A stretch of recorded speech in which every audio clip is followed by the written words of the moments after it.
Сразу 7 популярных автомобильных марок вернулись на наш рынок. Известны цены. Но перед тем, как рассказать все подробности, прошу вас подписаться на канал и поставить лайк. За это в конце с меня анекдот. Сегодня многие считают, что покупка нового автомобиля с официальной гарантией подразумевает поход в дилерский центр, где продаются китайские марки вроде Chery, Haveo, Amoda, Geely и другие. Однако это большое заблуждение. На рынке представлено множество других привычных нам брендов. Уже известно, что 7 популярных автомобильных марок вернулись на рынок. Некоторые из них даже собираются в нашей стране. Эти автомобили имеют официальную гарантию от производителя, обслуживаются у официальных дилеров и с запчастями нет проблем. Исключение составляют автомобили, ввезенные по параллельному импорту, где гарантия предоставляется только продавцом, а не заводом. Какие автомобили у нас наиболее популярны?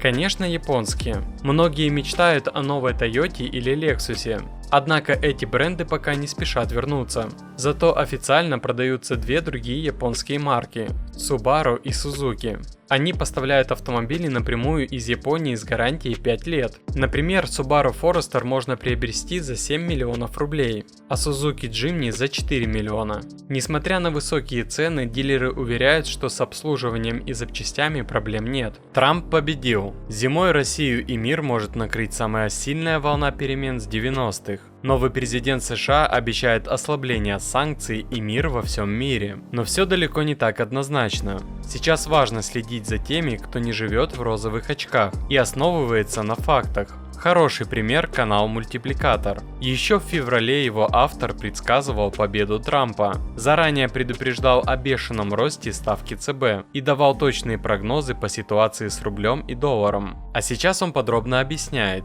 что будет уже зимой со вкладами россиян, ценами на жилье, военным конфликтом и к чему нужно быть готовым в 2025 году. Подписывайтесь на канал Мультипликатор и будьте готовы к следующему году лучше, чем 90% людей вокруг, ссылки в описании. Для любителей европейских автомобилей также есть варианты. В Калуге на заводе автомобильные технологии производят Citroën и Peugeot. С конвейера завода сходят модели Citroën C5 Aircross и Citroën C5. Peugeot предлагает 3 кроссовера – 2008, 4008 и 5008, цены на которые стартуют от 3 миллионов рублей.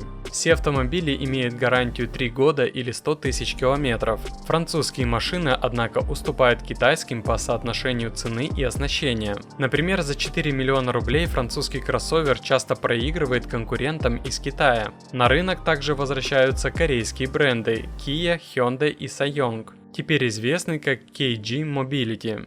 Kia и Hyundai перезапустили продажи в прошлом году под брендом Solaris. Однако, несмотря на официальный статус, машины стоят дорого. Например, седан Solaris HS оценивается в 2-2,3 миллиона рублей, а кроссовер Solaris HC от 2,7 до 3,5 миллионов рублей, что делает их неконкурентоспособными по сравнению с китайскими аналогами. KG Mobility представил на рынке 4 модели: Tivoli 3,4 миллионов рублей, Caranda от 3,9 миллионов рублей, Taurus от 4,5 миллионов рублей и Rexton от 5,5 миллионов рублей. Высокие цены ставят под сомнение их востребованность. Например, за 3,5 миллиона рублей можно приобрести Haveo Jolion, а за 5,5 миллионов Haveo H9. Таким образом, несмотря на возвращение многих брендов, китайские производители сохраняют лидерство благодаря конкурентным ценам и богатому оснащению.